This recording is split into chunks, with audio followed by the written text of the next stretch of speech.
Zara Sultana. Thank you, Mr. Deputy Speaker. I had only been an MP for a few months when the pandemic hit, and hearing its impact on my constituents has been harrowing. We've seen demand at Coventry Food Bank skyrocket. The number of people on universal credit has doubled. Thousands have lost their jobs. Now, more than 2.5 million children go to bed hungry.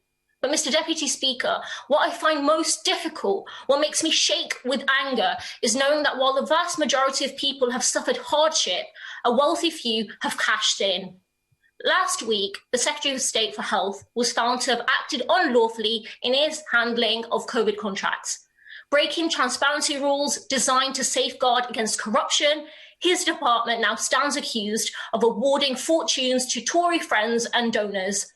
For example, a friend of the Secretary of State, whose partner just so happens to be a donor to the Secretary of State, was awarded a £14 million contract for PPE.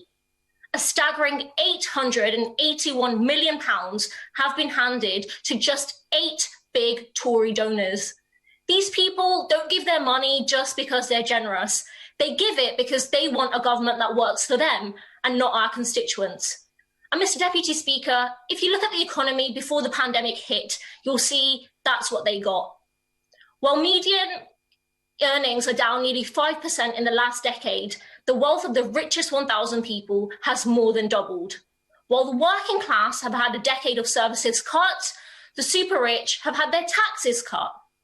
This economy isn't broken, it is rigged. It doesn't work for the majority, but it works perfectly well for the wealthy few. This rigged economy has meant that the virus has hit so much harder than it had to. It thrives on poverty and inequality. It exposes brutal cuts to public services. And the pandemic isn't the only crisis we face. We have a crisis of poverty, a crisis of inequality, and a climate crisis that overshadows it all. Mr. Deputy Speaker, this isn't a time for tinkering around the edges. It's 40 years of neoliberalism that got us here in the first place, and we can't go back to that. So let this be our 1945 moment. Then we saw from the rubbles of war, people refusing to go back to the society of the old, an unfair society. They created the NHS, they built the welfare state and millions of council homes. Today, let's have the same level of ambition with the People's Green New Deal, a programme of economic transformation that combats social injustice and the climate emergency, investing in green technology, infrastructure and services, creating more than 1 million well-paid jobs, giving key workers a pay rise and making the super rich pay with their fair share. Instead of returning to a rigged economy of the past, with the People's Green New Deal, let us build a fairer future. Thank you.